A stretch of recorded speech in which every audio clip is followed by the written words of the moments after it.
ஏன்னா நம்ம நிறைய கிளாம்பாக்கத்துலயும் சரி, இப்ப ஆதவர்ஜுனா சொல்ல மாதிரி பல லட்சக்கணக்கான மக்கள் கிளாம்பாக்கத்துல இருக்கிறாங்க, கிளாம்பாக்கத்தை முடக்கிட்டாங்க அப்படின்லாம் சொன்னாரு.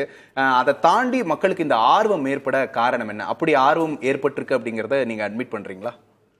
எல்லாருமே ஸ்டாலினை குறை சொல்றாங்க. நான் நினைக்கிற மாதிரி அந்த அளவுக்கு இல்லை. ஸ்டாலினுக்கு ஆதரவான அலை தான் இருக்குது. இது ஸ்டாலின் ஆதரவு அலையாக கூட இது இருக்கும். ஏன்னா நான் தரவு இல்லாமல் எதையும் பேச மாட்டேன். 2021 நீங்கள் எடுத்து பாருங்க. இவர் இன்னைக்கு திமுகவில் இருக்கிறார் இல்லையா, வைத்திலிங்கம், இவர் தொகுதியில் ஆவரேஜ் போலிங்கை விட 15 விழுக்காடு அதிகம். அதே மாதிரி ஒவ்வொரு அமைச்சர் தொகுதியிலையும் 10 விழுக்காடு 15 விழுக்காடு அதிகம். எப்படியும் வரணுங்கிறதுக்காக அவங்க இடி சப்போர்ட்டோட 3000 ரூபாய்க்கெல்லாம் தாராளமாக கொடுத்தாங்க.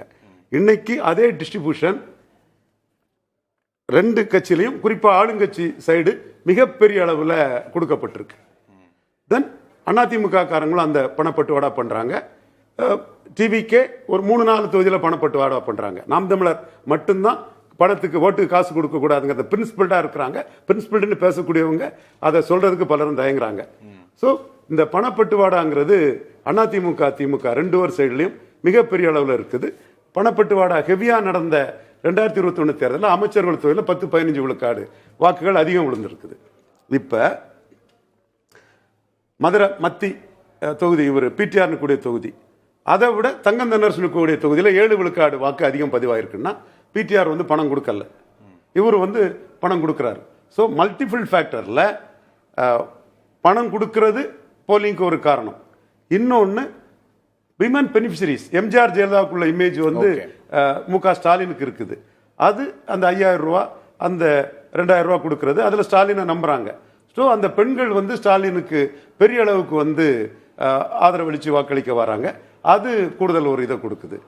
தென் போலரைசேஷன், விஜய்க்கு ஃபேக்டர், விஜய் ஃபேக்டர்ல சீமான் கீழே போயிடக்கூடாதுன்னு சீமான் மேல பட்டுதல் கொண்டவங்க இலவசம் வேண்டான்னு சொல்றான், பிராண்டி விஸ்கி வேண்டான்னு சொல்றாப்புல, கன்சிஸ்டண்டா 29 தனிச்சு நிற்கான்னு சொல்றான்.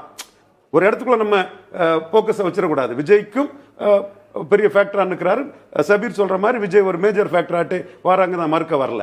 ஸோ மல்டிபிள் ஃபேக்டர்ஸ்ல பொதுவாகவே வாக்கு வீதம் கூடக்கூடிய ஒரு தன்மையிலையும் வாக்கு வீதம் கூடுதா நான் பார்க்குறேன். எஸ்ஐஆர் பெர்சன்டேஜ் அடிப்படைக்குள்ள வருதே தவிர ரியல் ஆட்டே ஓட்டு எண்ணிக்கை கலைஞ முறை நடந்த வர ஜாஸ்தி ஆகுது.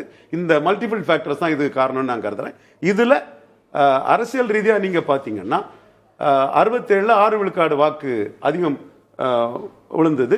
அப்போ ஆட்சி மாற்றம் வந்தது. ஆட்சி மாற்றம் எப்படி வந்ததுன்னா காமராஜுக்கு எதிராக 1-to-1 கொண்டு வரப்பட்டிருந்தது. காமராஜ் 62 46 விழுக்காடு வாக்குல இருந்தாரு. 67 6 விழுக்காடு வாக்கு குறைகிறாரு. போலிங்கே எம்ஜிஆர் துப்பாக்கி சூடு, உணவு பற்றாக்குறை, இந்தி போராட்டத்தில் ஒரு 6 விழுக்காடு வாக்கு கூடிச்சு. பட் டோட்டலா ஒரு 5-6 விழுக்காடு வாக்கு தான் ஒரு ஆன்டி எஸ்டாப்ளிஷ்மெண்ட் ஆட்டு ஒரு கட்சிக்கு கீழே வந்திருக்குது. இப்ப ஸ்டாலினுக்கு ப்ரோ எஸ்டாப்ளிஷ்மெண்டே இருக்கலாம். இதே நபர்கள் தான் 2024 ஸோ நோட் டு ட்ரக் டிஎம்கே கடும் எதிர்ப்பு ஒரு இது ஈரோடு கிழக்கில் சொன்னாங்க, விக்கிரவாண்டியில் சொன்னாங்க, எல்லா இடத்துலையும் அவங்க வழக்கமா கருணாநிதிக்கு சொன்ன மாதிரி ஸ்டாலினுக்கு இப்படிதான் சொல்லிட்டு இருக்கிறாங்க. என் பார்வையில் ஸ்டாலினுக்கு எதிர்ப்பு இல்லைங்கிறது என் பார்வை ஆணித்தரமா நான் வைக்கிறேன். கடந்த கால நாடாளுமன்ற தேர்தலையும் சட்டமன்ற தேர்தலையும் ஒப்பிட முடியாது இல்லையா? நாடாளுமன்ற தேர்தலையும் சட்டமன்ற தேர்தலையும் ஒப்பிட முடியாது. ஆனா அந்த நாடாளுமன்ற தேர்தலில் நடந்த இடைத்தேர்தலில் 4வது பேருக்கு அதிமுக ஒரு இடத்துல, இன்னும் புதுச்சேரியில் 4வது பேருக்கு, அந்த நாடாளுமன்ற தேர்தல் அதிமுக 8 விழுக்காடு பேருக்கு, 9 விழுக்காடு பேருக்கு, 13 விழுக்காடு பேருக்கு, அப்படி ஜெயலலிதா போயிருக்காங்களா? அதே வேளையில் இதே அதிமுக ஜெயலலிதா தோக்கும்போது 2009 தோக்கும்போது இருந்ததை விட சீட்டு கன்வெர்ட் ஆகலன்னாலும் சேலம், தருமபுரி, விழுப்புரம், சிதம்பரம், கள்ளக்குறிச்சி, நாமக்கல்ல பெரிய சக்தியா இருக்குதே. எம்ஜிஆர் 80 தோக்கும்போது 2 சீட்டு கன்வெர்ட் பண்ணாலும் அவரை விட நான் சொல்லக்கூடிய இந்த பகுதியில் பெரிய சக்தியா இருக்குது. அப்போ தமிழ்நாடோட பொலிட்டிக்கல் டைனமிக்ஸ் 2024 மேல மாறி இருக்கிறதான உண்மை. மாறின சூழ்நிலையில 24 2 பாராளுமன்ற அணியா நின்ன எடப்பாடியும் என்டிஏயும் ஒன்னா சேர்றாங்க. அதுல என்டிஏ இன்னைக்கு தலையில்லாத முண்டமாயிட்டு அண்ணாமலை நீக்கப்பட்டதும் அந்த 18 விழுக்காடுக்குள்ளதான் விஜய் நுழைகிறாரு. அப்போ அந்த 18 விழுக்காடுங்கிறது எடப்பாடிக்கும் பாஜகவும் சேர்ந்து ஒரு ஸ்ட்ரென்த்தை காட்ட வேண்டியது. அதுக்குள்ளதான் விஜய் நுழைகிறாரு. அதுல உள்ள தமிழிசை தான் விஜய்னு ப்ரொஜெக்ட் பண்ணாங்க. அதுல உள்ள நயனார் தான் ப்ரொஜெக்ட் பண்ணாரு. அதுல உள்ள தலைவர்கள் தான் ப்ரொஜெக்ட் பண்ணாங்க. ஏன் எடப்பாடி கூட பெரிய கட்சி என் கூட வருதுன்னு பிரச்சனை ப்ரொஜெக்ட் பண்ணாரு. அப்போ நீங்க கருப்பு எம்ஜிஆர்னு விஜயகாந்த் வரும்போது பேசிக் அதிமுக ஓட்டு தான் பாதிக்கப்பட்டது. எம்ஜிஆர் ஆட்சி அமைப்புன்னு கமல்ஹாசன் வரும்போது பாதிக்கப்பட்டது ரெட்டேல ஓட்டு தான். அப்போ விஜயும் எம்ஜிஆர் ஜெயலலிதாவை தூக்கிக்கிட்டு இந்த இடத்துல சீமான் வாங்கி அடிக்காரு. எம்ஜிஆர் ஊழல் பெருச்சாளி, ஜெயலலிதா ஊழல்வாதியை சொல்லிட்டு நீ என்ன பெரிய ஊழலை இது பண்றேன்னு சீமான் ஆணித்தரமா கேட்கிறார். மக்கள் அதுக்கு எந்த அளவுக்கு மக்கள் அதுக்கும் ஆதரவு கொடுக்காங்கன்னு பார்க்கலாம். பட் அப்ப விஜய் யாரை பாதிப்பார் அப்படிங்கிற ஒரு ஃபேக்டர், அதைத்தான் நான் சொல்றேன். விஜய் பாதிக்கிறது எடப்பாடியையும் என்டிஏயும் தான் ஜாஸ்தி பாதிப்பாங்க. அவங்க தான் விஜயை ப்ரொஜெக்ட் பண்ணி இருக்கிறாங்க. ஸ்டாலின் தான் விஜய கரெக்டா டீல் பண்ணாரு. இவங்க விஜய அன்னசரியா பல நிரூபிக்காதவரை ப்ரொஜெக்ட் பண்ணாங்க. சீமான் ஆரம்பத்தில் ப்ரொஜெக்ட் பண்ணிட்டு கொடுஞ்சனியன் அடிச்சாரு. 2 சனியன்களை மாலையா போட்டு, ஊழல் சனியன்களை மாலையா போட்டு ஒரு கொடுஞ்சனியன் வருதுன்னா எம்ஜிஆர் ஜெயலலிதா ஊழல் பெருச்சாளிகளை மாலையா போட்டுக்கிட்டு வர்றாருன்னு சீமான அந்த இடத்துல அடிச்சாரு. ஸோ இந்த இடத்துக்குள்ள விஜய மயிலரகால வருடி கொடுத்தது என்டிஏயும் அதிமுகவும் தான். செல்லூர் ராஜு, தென் எடப்பாடி பழனிசாமி ஒரு பெரிய கட்சி வருதுன்னு. ஸோ அவரும் எம்ஜிஆர் ஜெயலலிதாவை சொல்லி தான் வராரு.